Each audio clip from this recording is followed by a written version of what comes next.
अगर कोई आश्रय नहीं है और आपकी किसी पर नजर न जाए, केवल इन्हीं के चरणों में रहे कि अब तो जीवन आपके लिए, ऐसे संभाल लेंगे।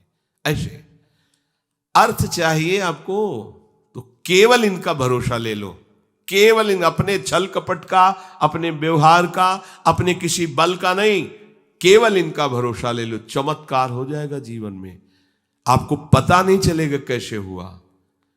कभी ऐसे नहीं हुआ इसका, कभी किसी से ऐसे नहीं हुआ इसका, कैसे हो रहा है उनका, कैसे हम सबका उदर पोषण हो रहा है, वृंदावन वास हो रहा है, सब चल रहा है। कैसे प्रभु चला रहे हैं? क्या आप सबको नहीं चला रहे हैं? पर आप अपने को कर्ता मान रहे हैं, इसलिए आपको अनुभव में नहीं हो रहा, इसीलिए आपको परेशानियां हो रही, क्योंकि आप कर्ता बन रहे हो। अगर विश्वंभर कर्ता को कर्ता मान लो और उनके आश्रित हो जाओ तो जो चाहोगे मिल जाएगा, अगर ना चाहोगे तो वो मिल जाएंगे। जो चाहोगे मिल जाएगा, बिल्कुल कोई चाह न करो तो वो जो व्यवस्था उनको करनी करेंगे और वो स्वयं मिल जाएंगे।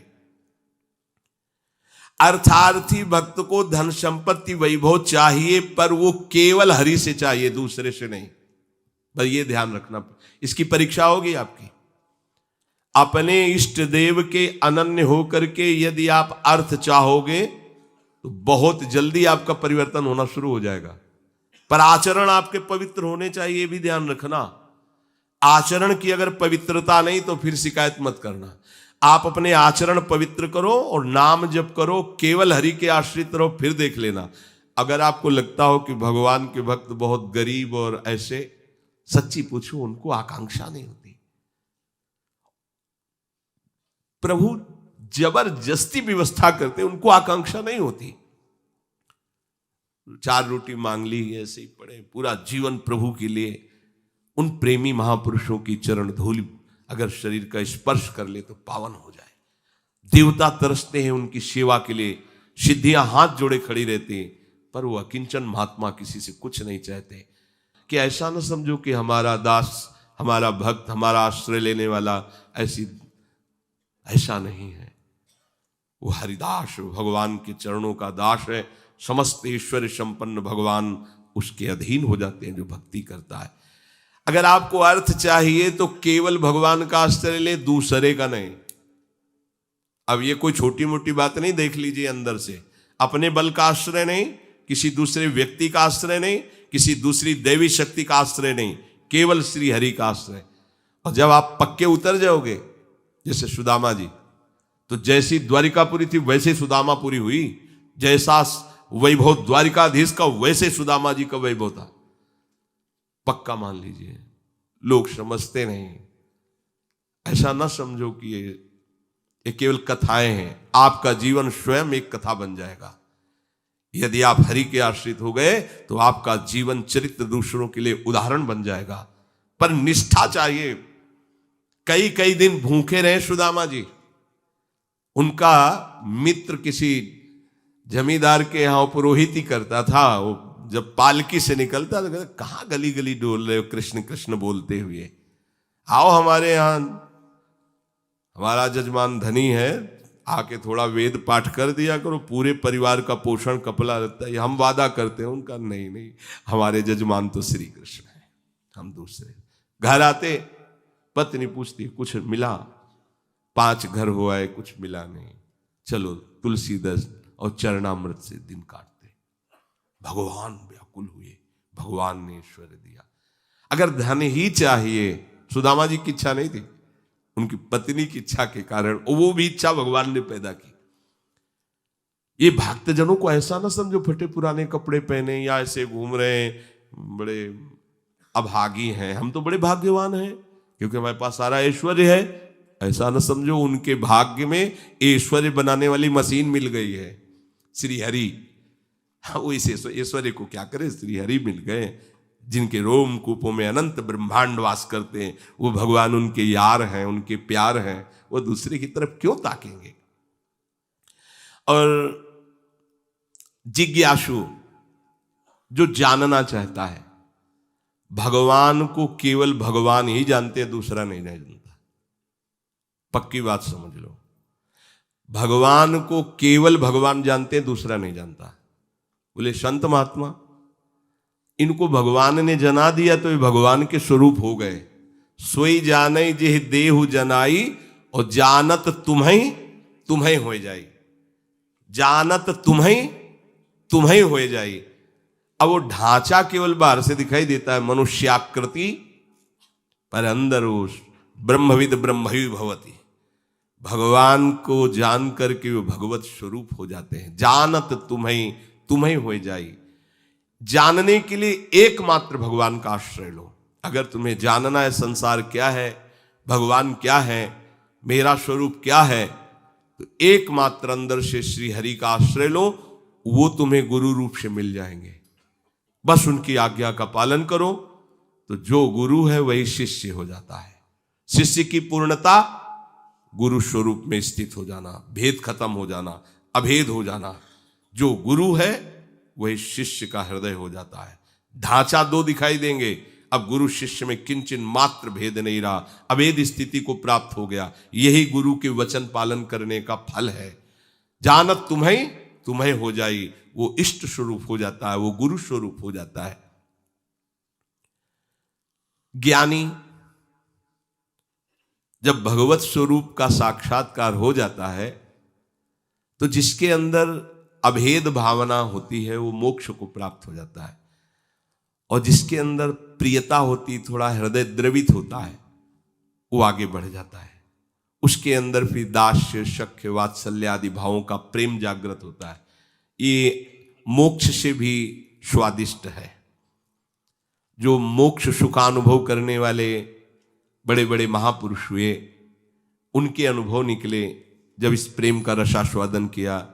जैसे भगवान के ही स्वरूप से सुखदेव जी जब लालजू की रूप माधुरी श्रवणेन्द्री से गई, और वो तो सिद्ध महापुरुष हैं, जैसा शब्द सुन रहे वैसे ही भाव में रूप जागृत हो रहा है। उनको कोई ध्यान थोड़ी लगाना है। बरहा पीडम नटवर बपू, तो वैसे ही सामने नटवर बपू बिक गए एकदम उस रूप को सुन के। इतना सुंदर श्याम, इतना सलोना श्याम, ये तो ब्रह्मानंद को भी फीका कर देने वाला रूप है। उठ खड़े हुए, 18,000 श्लोक कंठस्थ किए, श्रीमद् भागवत के 18,000 श्लोक कंठस्थ। और ये ऐसे महापुरुष हैं जो जन्म सिद्ध हैं। अपने पिता व्यास जी को स्वयं उत्तर नहीं दे रहे, वृक्ष उत्तर दे रहे हैं। सुकोहम वृक्षों से निकल रहा है। ऐसे तदात्म भाव को प्राप्त महापुरुष, अर्थात ब्रह्मानंद से भी श्रेष्ठ श्री कृष्ण का रूप रसास्वादन। मधुसूदन सरस्वती जी बंशी विभूषित करा नवनी हृदाभात, उसमें कह रहे हैं कृष्णात् परम किमपि तत्व भामन, कृष्ण से कोई बड़ा तत्व है मैं नहीं जानता। तो जो भगवान कह रहे हैं कि ज्ञानी जो भक्त है, यहां दो भाव ज्ञानी की, जिन्होंने सत्य को जान करके भगवत स्वरूप में लीन हो गए, या जो सत्य स्वरूप भगवत स्वरूप को जानकर प्रेम में लीन हो गए।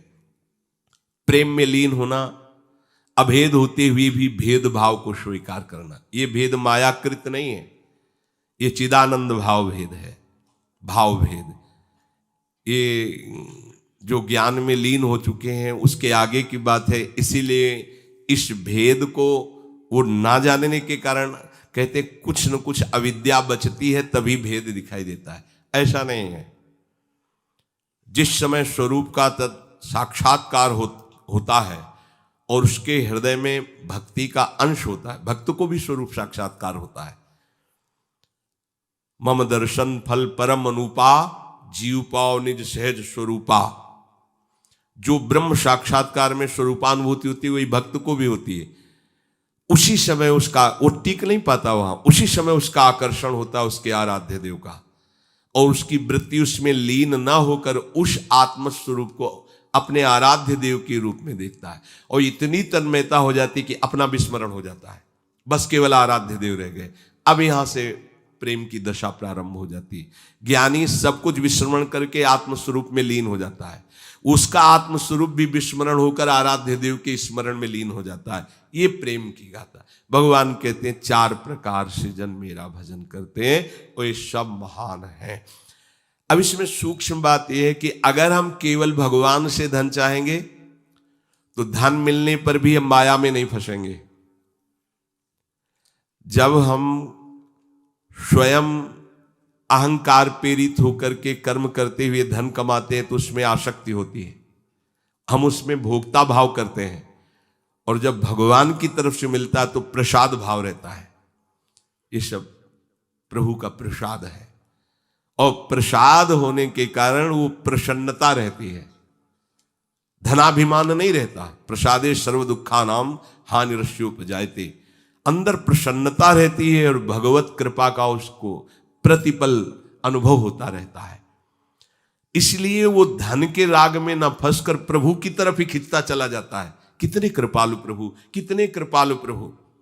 और धनाभिमानी, देहाभिमानी, मैंने ये किया तो इतना लाभ हुआ, मैं इसको ऐसे भोगूंगा, अब ऐसा करूंगा तो इतना और लाभ होगा, वो खिंचता चला जाता है अहंकार की तरफ, ये खिंचता चला जाता है प्रभु की तरफ। अगर प्रभु से हमें धन मिला, प्रभु से कामना की, तो वो कामना संसार में फंसाएगी नहीं, वो मोक्ष प्रदान करने वाली होगी। ये परम लाभ की बात है कि लोकवत भी हमारा मंगल हुआ और परलोक के लिए हमें कोई अलग से साधना नहीं करनी पड़ी, क्योंकि प्रतिपल हमें कृपा का अनुभव बढ़ता चला जाएगा। प्रभु हमें कितना दुलार कर रहे हैं, कितनी कृपा कर रहे हैं, तो वो ये सब छूट जाएगा, केवल कृपा और प्रभु रह जाएंगे। वो कृपा के सहारे प्रभु के प्रेम में डूब जाएगा। ऐसे कितने भक्तों के चरित्र हैं। जब हम संकट निवृत्ति भगवान से चाहेंगे तब लगेगा अच्छा कोई दूसरा मेरा सहयोगी नहीं हुआ, भगवान ने ऐसी कृपा। तो अपनी अनुभूतियां जो होती है और प्रभु की तरफ हमें प्रेरित करती है। संकट निवृत्ति के बाद वो प्रभु को भूल नहीं जाएगा, वो प्रभु में आसक्त हो जाएगा। ये आंतरिक बात है, सूक्ष्म बात है। आर्त कोई भी भक्त जो हुआ हो और उसकी संकट निवृत्ति भगवान ने की हो और वो भगवान को भूल करके संसार में ही रमण कर रहा हो, ऐसा नहीं हुआ। भूलने की वो चेष्टा भी करेगा तो भगवान उसे भूलने नहीं देंगे, क्योंकि उसने आर्त भाव से ही सही पर प्रभु का आश्रय लिया है। और प्रभु का आश्रित कभी माया में फंस नहीं सकता है, पक्का है, चाहे किसी भी भावना से आश्रय लिया हो। और जो भगवान से जानना चाहता है भगवान को, उसको कभी ज्ञानाभिमान नहीं होता। अगर हम पढ़ लिख करके जानना चाहेंगे तो जान भी नहीं पाएंगे, पर हमें ज्ञानाभिमान हो जाएगा। अगर प्रभु से जानेंगे, गुरु कृपा से जानेंगे, तो कभी ज्ञानाभिमान नहीं होगा। इसीलिए हमें अगर सांसारिक सुख भी चाहिए तो केवल हरि का आश्रय लें, सांसारिक दुख की निवृत्ति चाहिए तो केवल हरि का आश्रय लें, और हरि को जानना है और पाना है तो केवल हरि का आश्रय लें। वो सब साधन दे देंगे, वो सब हमको मार्ग दे देंगे, जिससे हमें उनका बोध हो जाएगा या प्रेम हो जाएगा। हम हरि को छोड़कर अन्य आश्रय न लें, हम हरि को छोड़कर किसी अन्य का भरोसा न करें, तो इस प्रपंच की चाह रखते हुए भी हम भगवान को प्राप्त कर लेंगे। बहुत सरल भगवान ने बता दिया। अब भी समझ में ना आवे तो आप जाने। हमारी यही तो चाह है, हमें धन मिल जाए, हमारी दुख निवृत्ति हो जाए, हमें ज्ञान हो जाए, हमें मोक्ष हो जाए, सब हो जाएगा। केवल भगवान का आश्रय ले लो और नाम जप करो, पर गंदे आचरण मत करो। आहार विहार संयम से करो, शास्त्र संयम से। अब करो गंदा आचरण। जो गंदे आचरण वाले थे जब प्रभु की शरण में आए तो उलट गए, फिर दोबारा नहीं देखा उधर, तो क्या हुआ, वो महात्मा बन गए। अब अपने भगवान की शरण में आए, अगर गंदे आचरण करते रहेंगे तो अनुभव नहीं होगा, और ये होगा कि पता नहीं भगवान आपके ऊपर प्रसन्न होंगे इसलिए ऐसा हो गया, हमारा तो नहीं हुआ। आप आचरणों को, भगवान का बल आपको सहयोग देगा, आपको बचाएगा। पर आप इच्छा करके यदि कामनाओं की प्रवाह में बहकर गंदे आचरण करेंगे तो छूट भी दी है भगवान ने, आप करो और उसका फल भोगो। अवश्य में भोक्तव्यम कृतम कर्म शुभाशुभम। आश्रित को ये ध्यान रखना चाहिए, अपने आराध्य देव के विरुद्ध आचरण नहीं करना चाहिए। अगर कहीं होने की संभावना हो तो आराध्य देव से प्रार्थना करनी चाहिए, बचा लो प्रभु। हर्षित हो कि कैसे कोई पापाचरण कर सकता है भगवान का दास कहलाकर, भगवान का शरणागत कहलाकर। सबके अंदर वासनाएं होती हैं, इन्हीं का नाश करने के लिए तो हम भगवत मार्ग के पथिक बने। और नाम में इतनी सामर्थ्य पूछो मत। ये तो जैसे जैसे तो ऐसा लगता है अभी तो कुछ परिचय ही नहीं मिला नाम का। इतना अमोघ, इतना अगाध, इतना अथाह वैभव नाम में है सच्ची मानिए, सच्ची मानिए। आप बस लगे रहो राधा राधा राधा, फिर देख लेना आप, खुद देख लेना आप। बस ये चीजें बंद कर दो जो असाधन है। ये होने के हमने विचार भी किया, जब लोग प्रश्न करते हैं कि नाम तो हम भी जप रहे, पर तो विचार किया आप असाधन करते हो, भगवत विमुख आचरण करो, कैसे प्रभु को आप प्रसन्न कर पाएंगे? अभी तक करते रहे, कोई बात नहीं, वो भूत है, निकल गया भूत। वर्तमान को संभालो, वर्तमान में कोई गलत आचरण न हो तो आपका परम मंगल श्री हरि कर देंगे। ये जो त्रिगुणात्मिका माया के द्वारा जिनकी बुद्धि ढक गई है, ये लोग आसुर भाव के हो जाते हैं, राक्षसी स्वभाव के। ये मेरा श्रेय नहीं लेते, ये महान नीच कर्मों में ही सुख की खोज करते रहते हैं। पाप कर्मों में स्वाभाविक इनकी रुचि होती है। ऐसे मूढ़ मनुष्य मेरी शरण में नहीं होते।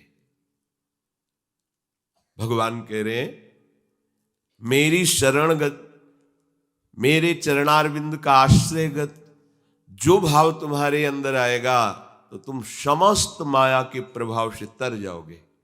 पर क्यों नहीं आते सब लोग? जब इतना आनंद का मार्ग है, इसीलिए नहीं आते कि उनकी बुद्धि अपहृत हो गई है, माया ने आसक्त कर लिया है। वो गंदे आचरण, गंदा भोजन, गंदे विचार, दूसरे जीवों की हिंसा, दुख आदि देना, ऐसे स्वभाव वाले जो पाप कर्म रत है, नीच आचरण वाले हैं, उनके हृदय में ये विचार ही नहीं आता कि हम श्री हरि की शरण होकर महामंगल महासुख को प्राप्त हों। उनको ये सार असार का ज्ञान नहीं होता, नित्य अनित्य का ज्ञान नहीं होता। क्या ग्राह्य है, क्या त्याज्य है, क्या विधि है, क्या निषेध है, क्या करना चाहिए, क्या नहीं करना चाहिए, बिल्कुल ज्ञान नहीं है। वो अपहृत ज्ञान वाले हैं, उनकी बुद्धि को माया ने आसक्त कर लिया है। तो क्या इनका कभी उद्धार नहीं होगा? जो भगवान से विमुख हैं, पाप कर्म में रत हैं, क्या इनके उद्धार के लिए कोई चांस नहीं है? यहां भगवान का ये कहने का मतलब नहीं है। कहने का भाव ये कि ये लोग आते ही नहीं है हमारी शरण में, हम तो इनका भी स्वागत करेंगे, क्योंकि मेरे ही तो बच्चे हैं ना, गलत मार्ग में चले गए हैं तो मेरे ना, पर ये स्वीकार कर ले कि मैं प्रभु का हूं। ये कई परिस्थितियों में कभी कभी ऐसे दुराचारी पापाचारी जनों का भगवान के चरणों में समर्पण हो जाता है। कभी ऐसी परिस्थिति आती है कि कोई उसका साथ नहीं देता, हर जगह उसको ठोकर मिलती है, हर जगह अशांति, जिसके लिए उसने जीवन समर्पित करके ऐसे पापाचरण किए, उन्हीं के द्वारा उसको दुत्कार, तिरस्कार, धोखा मिलता है। तो उसका हृदय पुकार उठता है कि अगर कोई ईश्वर है तो मुझे स्वीकार करे।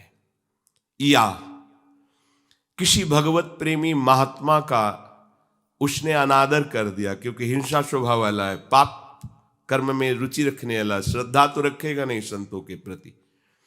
कोई ऐसा जो भगवत प्रेमी महात्मा है, उसका अनादर कर दिया, उसका अपमान कर दिया, और उनकी दृष्टि उस पर पड़ी और उनको दया आ गई उसकी दशा पर, और उन्होंने भगवान से प्रार्थना कर दिया, तो भगवान उसको क्षमा करके संभाल लेंगे, क्षमा कर देंगे। देखो, मुनिनकर क्रोधौ मुक्ति दातार। यदि किसी महात्मा का कोई दुष्ट अपमान करता है, अगर वो महात्मा प्रार्थना ना करें तो भगवान उसका बहुत बुरी तरह नाश कर देते हैं। जो अपराध भक्त कर करई, राम रोष पावक सो जरई। पर यदि कहीं उनकी उस पर दृष्टि पड़ गई, जैसे श्री भगवत स्वरूप नित्यानंद जी, जगाई मधाई को देखा कि शराब के नशे में उन्मत्त गंदे भाव से युक्त है। ठाकुर हरिदास जी से कहा कि महाप्रभु ने आदेश किया है कि नाम जगत मंगल करने वाला है, इनको नाम को उपदेश किया जाए। देख रहे हो वैसे ही गाली बक रहे हैं, मदिरा में उन्मत्त है, इनको नाम नहीं, यही विशेष अधिकारी है, इनको तो नाम सुनाना चाहिए। समीप गए और कृष्ण नाम की जय घोष की, वैसे ही नशे में थे वो। देखा पास में एक मिट्टी का पका हुआ घड़ा रखा था, उसी घड़े से प्रहार किया नित्यानंद महाप्रभु के। ये देखो भगवान की कृपा कैसे उदय होती है। नरक में भी इनको ठौर नहीं मिलता इनके ऐसे आचरण।